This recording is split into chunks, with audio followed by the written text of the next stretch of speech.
Dear Karen, thank you so much for your invitation to your office of Amnesty International Flanders. And the first question I would like to ask you is about your work with Russia, with the human rights violations in Russian Federation. How can you describe this situation? So what Amnesty always does is that we research human rights violation and we combine them with action.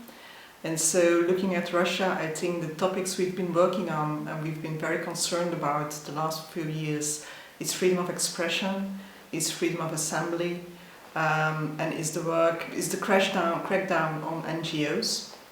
So what we do is, of course, we research those violations and then we put them in big reports, and with the reports we take action worldwide. And so we had a big campaign just before Sochi, before the Olympic Games, because we thought it was a very good way to make the public aware of what was happening in Russia, to make politicians aware who would love to go to Sochi and shake hands with each other. And they can do that as long as they also talk about human rights at that time. And so what we try to do is be a amplifier for the work of local Russian NGOs and to make sure that their message gets across borders and they feel the support of an international community of human rights defenders. I'd like to ask you about political prisoners you work with. I know the standard campaign of supporting political prisoners worldwide is sending them letters. What about Russian political prisoners? So perhaps it's good to know that we make a difference between a prisoner of conscience and a political prisoner. So for Amnesty, the definition of a prisoner of conscience is somebody who's only locked up because of their peaceful beliefs and peaceful actions. Whereas a political prisoner might have done indeed something against the law, might have used violence. So the calls we make are different. For a prisoner of conscience, we ask the immediate release. For a political prisoner, we would ask that they have a fair trial and that all the circumstances are right. And so it's the headquarters of our organization in London who makes the estimation if we can make a difference for those people. And so indeed what we do is we write letters, but we do much more. We also do some advocacy work on behalf of those persons and make sure that they're in the media, that the stories are heard. I'd like to ask you about forgotten political prisoner in Russia, Boris Maxim. And now it is the second term, his term, and about 6 years imprisoned, only for words. So he criticized in tough words authorities and Russian people. He is some kind of hater, just hater, but he did not use violence any time. And so can you recognize him, accept him as a political prisoner? That's a question, of course, for the headquarters and our researchers in London to look at. And so I've asked them, but I haven't yet received an answer. But as soon as I do, I will let you know, of course. Thank you so much. But I remember that many years ago, Amnesty International recognized Nelson Mandela as a political prisoner, but Mandela was involved in terroristic activities. So that's indeed why he was a political prisoner and not a prisoner of conscience. So that's the difference I explained just earlier. Yes, but Amnesty International accepted him and supported him and helped him. But what about Russian man who suffered from? I'll let you know as soon as I have an answer. Thank you so much. Thank you so much, Karen. Because I know that international assistance it's very important for Yeah, people. absolutely, absolutely. Yeah. How do you estimate the situation in Russia right now with human rights? Is it getting worse? We do think so. I think since the third time Putin became president, we saw a very harsh crackdown on human rights defenders, on NGOs, on every voice that's a bit against his policy. So for the moment we are really worried about it. And then you have on top of it the conflict with Ukraine. So tensions are running very high, and so Amnesty is worried about the situation. I've heard the critics of Amnesty International policy that AI protected, defended LGBT rights, but does not see or monitor other rights. What can you tell such people? I think what we did saw was, especially in European media around the period of the Winter Olympic Games, that they took the story of LGBT rights, they put it really in the picture. But it was not the case that Amnesty wasn't working on other topics as well. I mean, we've been working very hard on the foreign agent law. We've been working on the Bolotnaya case. So it's not like we only focused on LGBT rights, but it was what was mainly in the media, that and Pussy Riot at the time of the Sochi Games. So I don't think we are too selective in the subjects we're working on. We're working on freedom of speech and freedom of assembly, as we think those rights are kind of the basis for other local NGOs and local human rights defenders in Russia to work upon. So that's really the focus of the work that we do. As for Amnesty International network, how many people involved in your activity? Worldwide, Yeah. we have at the moment about 7 million supporters, so that are people that support us in many different ways. Some of them support us financially, some of them give us time, they sign online petitions, they demonstrate in front of embassies. So, but it's a big crowd that supports Amnesty, that's good. Sure, and of course independence of Amnesty International allowed governments from all over the world cite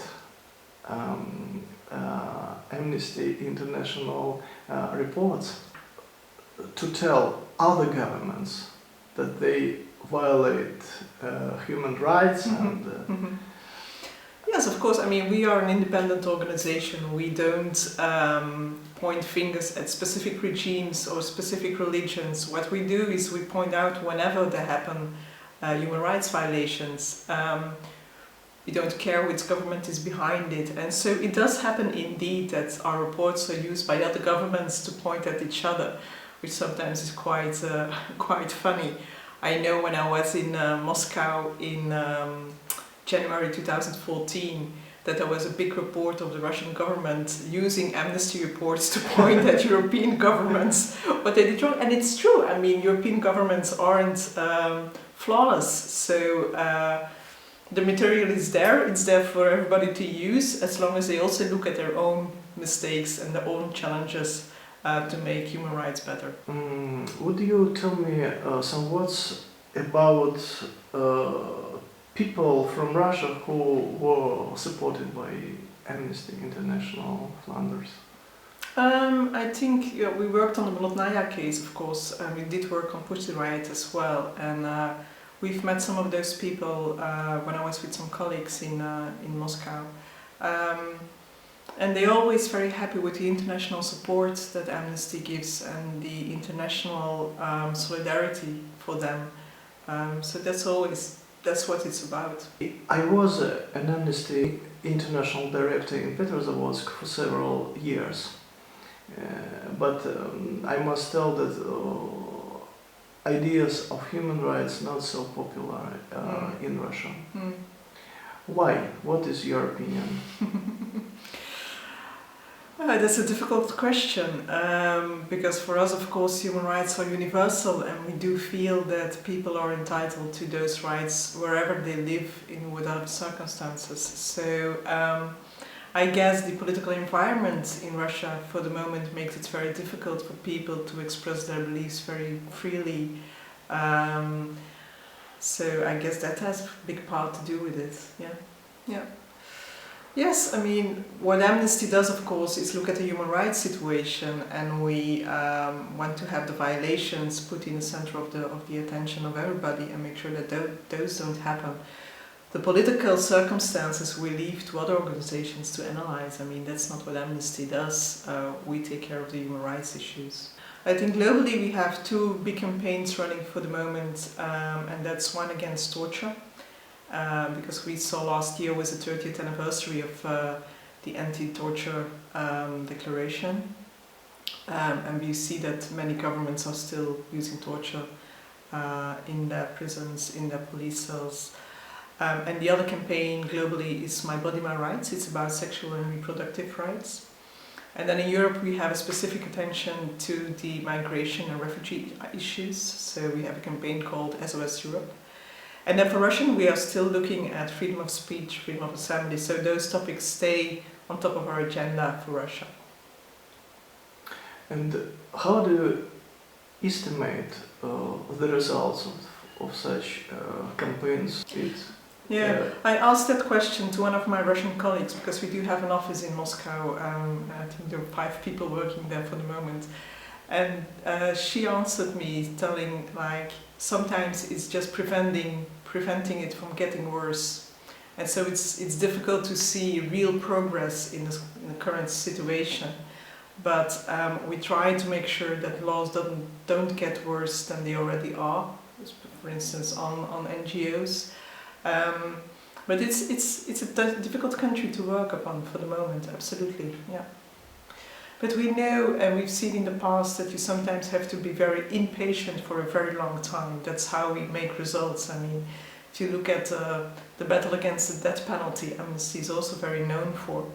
When we started campaigning on it 30 years ago, people would say we were crazy working on the death penalty. And last year we saw that 117 countries voted for a moratorium against the death penalty at the UN level. So that was the biggest number until now. So we know we can make progress. We campaigned for 20 years and we got an arms trade treaty. We campaigned for the ICC and we got it. So, I mean, even in Russia, how difficult it might seem for the moment to make big results, I think supporting local NGOs, local human rights defenders, does make a difference. And we're monitoring the situation constantly and hoping that with pressure from inside and from internationally, we can make sure that laws don't get even worse than they are for the moment for NGOs, for freedom of speech, etc. Do you have your own opinion about Charlie Hebdo case?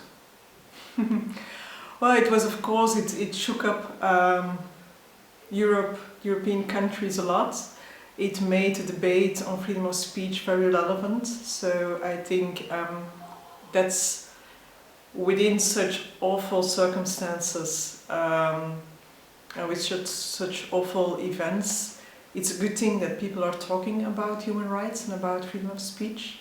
I think for Amnesty it's now very important to monitor how governments will react upon it, because of course the government has the responsibility to protect their civilians, to make sure that terror doesn't reign, but you have to make sure that the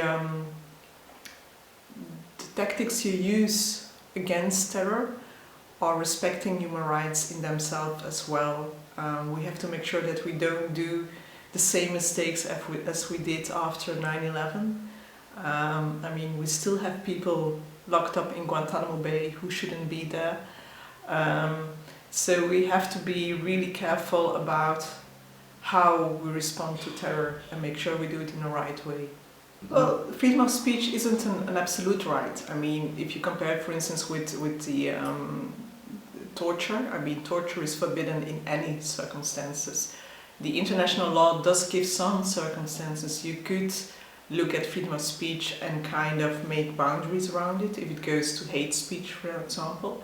So, but that's again case by case for a judge to look upon. In the case of what the magazine Charlie Hebdo did, we do think indeed that they had a right of freedom of speech. And so the attack on Charlie Hebdo was an attack on freedom of speech. Do you monitor situation with human rights in Belgium? Yeah. Well, last week or 2 weeks ago, no, last week, we launched the annual report of Amnesty International globally. And so it looks upon the human rights situations in many countries, as well as it does in Belgium. And in Belgium, for instance, we're very worried about prison conditions because we have too many people in prisons. They're really overcrowded, which makes, of course, that the circumstances for people locked up there aren't good enough. And then we have a problem in Belgium as well on people who are mentally disabled and who are in prison as well and who don't get the right care and the right therapies they should get. So these were the main topics we put it in the spotlight last week when we talked about human rights in Belgium. As for situation in Ukraine, in eastern Ukraine and the war between Russia and Ukraine, do you monitor and... Yeah, Amnesty is monitoring the situation very closely. And what we have seen is that there are human rights violations committed by both sides. And the people who pay the price for it are civilians who are locked up in a conflict. We have seen shelling of very densely populated residential areas, for which we are very worried, of course. So we've been calling from the beginning of the conflict that at least the international laws are respected. And we're very worried about that situation as well for the moment. And of course what we see whenever there is a conflict is that you get refugees. And in Ukraine we have now like 1 million IDPs, so internally displaced persons. So that's something Ukraine and the international community really needs to take care of. So what should the international community do to protect Ukraine? They should use the means they have at an international level at the UN and make sure they monitor the situation, they put pressure on Russia, take care of IDPs, the normal stuff the international community should do in cases of conflict and violence. So it's not like we do have a specific answer like what's the solution, but they do have a lot of means within the UN to take care of conflicts and they should use them.